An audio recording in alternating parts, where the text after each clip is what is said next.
अब अगर मज़ीद बात की जाए IAS 10 के बारे में, तो IAS 10 के बारे में हम जानते हैं कि ये उन इवेंट्स में डील करता है जो कि स्टेटमेंट ऑफ फाइनेंशियल पोजीशन बनने के बाद की किसी तारीख पर अकर होते हैं। अब जैसे कि अपनी लास्ट वीडियो में अभी तक हम देख चुके थे कि जो events after statement of financial position date हैं, उनमें दो तरह के इवेंट्स आते हैं। एक आते हैं फेवरेबल और दूसरे आते हैं अनफेवरेबल। इन इवेंट्स को हमने एक एग्जाम्पल के थ्रू समझ लिया था और मजीद हमने देखा था कि इन इवेंट्स की दो टाइप्स हैं, एक एडजस्टिंग इवेंट्स और दूसरे नॉन एडजस्टिंग इवेंट्स। इनको अब हम डिस्कस कर लेते हैं। तो यहाँ पर जो पहली टाइप आती है इवेंट्स की IAS 10 में, वो है एडजस्टिंग इवेंट्स और दूसरी टाइप आती है non adjusting events. Adjusting events वो होते हैं जो स्टेटमेंट ऑफ फाइनेंशियल पोजीशन में एडजस्ट हो जाते हैं स्टेटमेंट बनने की तारीख के बाद, लेकिन नॉन एडजस्टिंग इवेंट्स वो होते हैं जो कि स्टेटमेंट ऑफ फाइनेंशियल पोजीशन बनने की तारीख के बाद एडजस्ट नहीं होते। ये दोनों इवेंट्स फेवरेबल भी हो सकते हैं और अनफेवरेबल भी हो सकते हैं। जैसे कि फेवरेबल के बारे में हम जानते हैं कि जो इवेंट्स कंपनी को मुनाफा दे जाएं उन्हें फेवरेबल कहा जाता है, और जो कंपनी के लिए लॉस का बायस बने वो कंपनी के लिए अनफेवरेबल इवेंट्स होते हैं। अब वन बाय वन हम इन इवेंट्स को डिस्कस करें तो सबसे पहले आते हैं एडजस्टिंग इवेंट्स। और एडजस्टिंग इवेंट्स वो इवेंट्स होते हैं जिनसे रिलेटेड कोई एविडेंस, कोई सबूत जो है वो statement of financial position date पर एग्जिस्ट करता हो।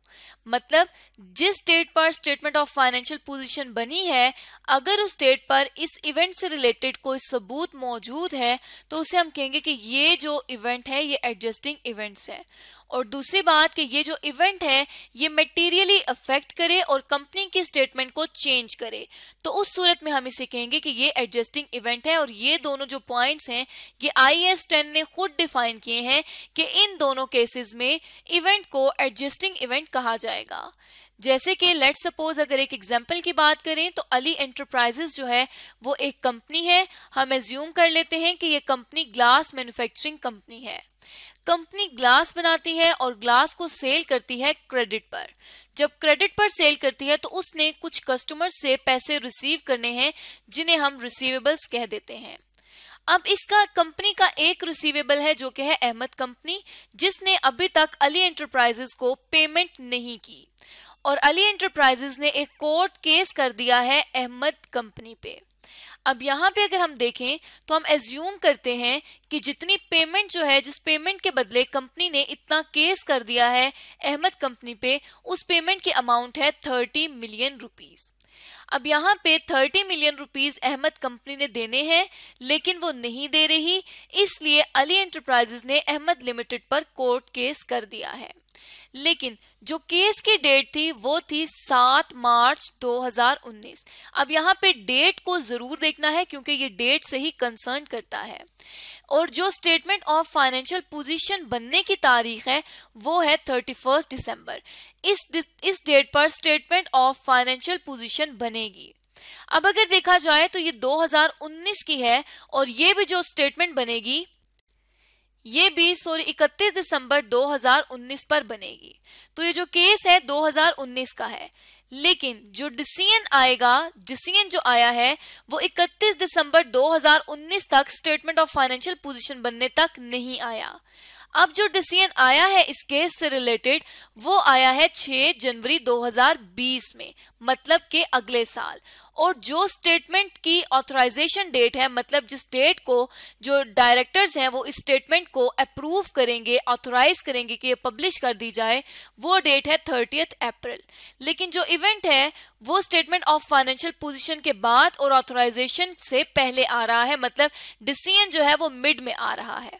अब अगर डिसीजन इस तरह से आए ऑथराइजेशन और स्टेटमेंट ऑफ फाइनेंशियल पोजीशन की डेट के दरमियान, और इससे रिलेटेड हमारे पास एविडेंस मौजूद है कि ये जो केस की डेट है वो 2019 की है, तो ये जो केस डेट है, जो केस 2019 में किया गया है, ये इस चीज का सबूत है कि ये जो इवेंट है ये 2019 का है। तो ऐसे इवेंट को हम कहेंगे कि ये एडजस्टिंग इवेंट है। और अगर पेमेंट देखी जाए तो पेमेंट भी जो है वो 30 मिलियन रुपए की आ रही है, जो कि एक सिग्निफिकेंट अमाउंट है और जो स्टेक होल्डर्स है उसके डिसीजन को चेंज कर सकती है। तो यहाँ पर एडजस्टमेंट के लिए एविडेंस भी मौजूद है और सिग्निफिकेंट अमाउंट भी है, तो ऐसे इवेंट को हम कहेंगे कि ये इवेंट जो है वो एडजस्टिंग इवेंट है और अब ये ऑथराइजेशन डेट से पहले पहले स्टेटमेंट ऑफ फाइनेंशियल पोजीशन में एडजस्ट हो जाएगा। और अब जो फिगर आ जाएगी रिसीवेबल्स की वो कितनी आ जाएगी कि लेट सपोज 30 मिलियन जो है वो रिसीवेबल्स थे, जिनमें से 20 मिलियन हम एज्यूम कर लेते हैं कि केस में जीत चुके हैं और 10 मिलियन जो है वो नहीं आए। तो अब जो रिमेनिंग रिसीवेबल्स बच जाएंगे वो 10 मिलियन के बच जाएंगे, 30 मिलियन के नहीं रहेंगे। अब जो दूसरी एग्जांपल IAS 10 डिफाइन करता है वो ये है कि अगर कंपनी ने कोई परचेज करनी है या कोई सेल करनी है और ये सेल और परचेज से रिलेटेड जो डिसीजन मेकिंग है वो 31 दिसंबर 2019 से पहले पहले हो चुकी है। अब यहाँ पर देखा जाए तो जो डिसीजन है वो 31 दिसंबर से पहले हो चुका है, लेकिन कंपनी को ये नहीं पता कि लेट्स सपोज कंपनी ने कोई व्हीकल खरीदनी है तो उस व्हीकल की कितनी प्राइस है, या कंपनी ने साथ ही कोई व्हीकल बेचनी है तो ना कंपनी को व्हीकल बेचने वाले की प्राइस पता है और ना व्हीकल खरीदने वाले की एसेट की प्राइस पता है।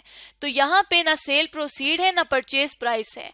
अब अगर कंपनी को हम एज्यूम करते हैं कि 5 फरवरी 2020 में पता चलता है कि इस व्हीकल की जो प्राइस है वो 10 मिलियन रुपीस है परचेज प्राइस और इस व्हीकल की सेल प्राइस जो है वो 3 मिलियन रुपीस है।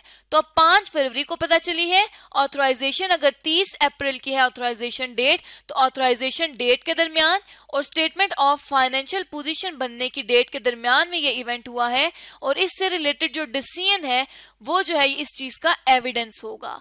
तो यहाँ पे एविडेंस भी मौजूद है, अमाउंट्स भी सिग्निफिकेंट है, तो इसे हम कहेंगे कि ये जो इवेंट है ये इवेंट एडजस्टिंग इवेंट है। उसके बाद मजीद जो IAS 10 कहता है कि एडजस्टिंग इवेंट की वजह से फाइनेंशियल पोजीशन स्टेटमेंट जो है वो चेंज हो जाएगी, जिस तरह से यहाँ पे हमने 3 मिलियन और 10 मिलियन को देखा था और उसके अलावा हमने यहाँ पर देखा था कि रिसीवेबल 30 की बजाय अब 10 जो है वो रिकॉर्ड किए जाएंगे। तो यहाँ तक एडजस्टिंग इवेंट्स को हमने देख लिया है। अब हम चलते हैं और जानते हैं नॉन एडजस्टिंग इवेंट्स के बारे में। नॉन एडजस्टिंग इवेंट्स वो इवेंट्स होते हैं जिनसे रिलेटेड कोई एडजस्टमेंट नहीं की जाती स्टेटमेंट ऑफ फाइनेंशियल पोजीशन में और ना ही इनसे रिलेटेड कोई एविडेंस कंपनी के पास मौजूद होता है। जैसे कि अगर एग्जाम्पल की बात करें तो हम एज्यूम करते हैं कि मुमताज़ लिमिटेड कंपनी है और हम एज्यूम करते हैं कि मुमताज़ लिमिटेड कंपनी जो है वो क्लॉथ्स मैन्युफैक्चर करती है। अब यहाँ पे कपड़ा बनाना है मुमताज़ कंपनी ने और जिसके लिए उसको एक मेजर परचेज करनी है।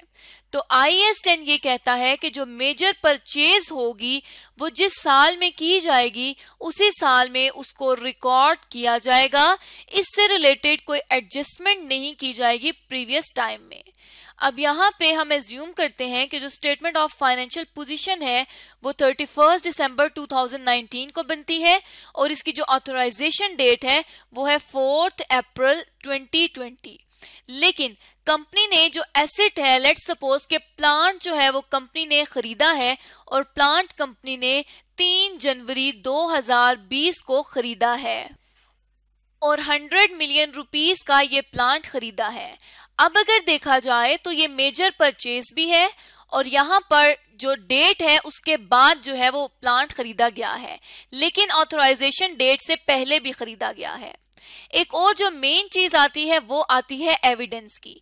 इस मेजर परचेज से रिलेटेड कोई प्रीवियसली एविडेंस नहीं था कि ये परचेज करनी थी या नहीं करनी थी, इसलिए अगर एविडेंस नहीं है तो कंपनी इसको एडजस्ट नहीं करेगी 2019 में, बल्कि ये 3 जनवरी 2020 में खरीदा गया है तो इसको जो 2020 की फाइनेंशियल स्टेटमेंट बनेगी 31 दिसंबर पे उस तारीख पे इसको ऐड किया जाएगा, उस स्टेटमेंट में ये शो होगी।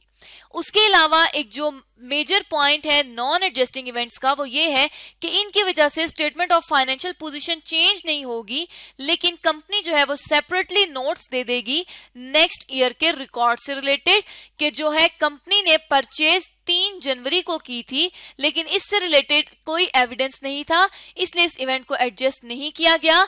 अब ये जो इवेंट है ये 2020 में एडजस्ट किया जा रहा है। तो IAS 10 के मुताबिक कंपनी जो भी मेजर परचेज करेगी उससे रिलेटेड नोट्स दे देगी, उसको उस इवेंट को एडजस्ट नहीं करेगी। इसी तरह से IAS 10 में लॉस, जो प्रोडक्शन लॉस्ट हो जाती है उससे रिलेटेड भी एक सेकेंड एग्जांपल दी जाती है नॉन एडजस्टिंग इवेंट्स में। इसमें हम एज्यूम करते हैं कि जो कारखाना है कपड़े बनाने का उसमें आग लग गई है और 80% इन्वेंट्री जो है वो जल चुकी है। अब यहाँ पर ये इवेंट एडजस्ट नहीं हो सकता। ये इवेंट क्यों एडजस्ट नहीं हो सकता? क्योंकि इससे रिलेटेड ऑलरेडी कोई भी एविडेंस मौजूद नहीं है, आग लगने का एविडेंस कहीं पर भी मौजूद नहीं था, इसलिए इस इवेंट को कहेंगे कि ये इवेंट जो है वो नॉन एडजस्टिंग इवेंट है। बेशक इसकी जो अमाउंट है वो सिग्निफिकेंट हो, जैसे लेट्स सपोज 100 मिलियन रुपीस की इन्वेंट्री थी जिसको, या प्रोडक्शन थी जिसको आग लगी और 80% वेस्ट हो गया, मतलब 80 मिलियन रुपीस जो है वो वेस्ट हो गए। अब जो इन्वेंट्री बचती है वो बचती है 20 मिलियन रुपीस की। तो यहाँ पर इस इवेंट को एडजस्ट नहीं किया जाएगा, बल्कि इससे रिलेटेड एक नोट दे दिया जाएगा कि आग लगने की वजह से ये प्रोडक्शन जो है वो लॉस्ट हो चुकी है। तो IAS 10 के मुताबिक कंपनी नॉन एडजस्टिंग इवेंट्स के लिए स्टेटमेंट ऑफ फाइनेंशियल पोजीशन को चेंज नहीं करेगी, लेकिन कंपनी जो है वो उस साल में नोट जरूर दे देगी कि इस वजह से ये इवेंट अकर हुआ है।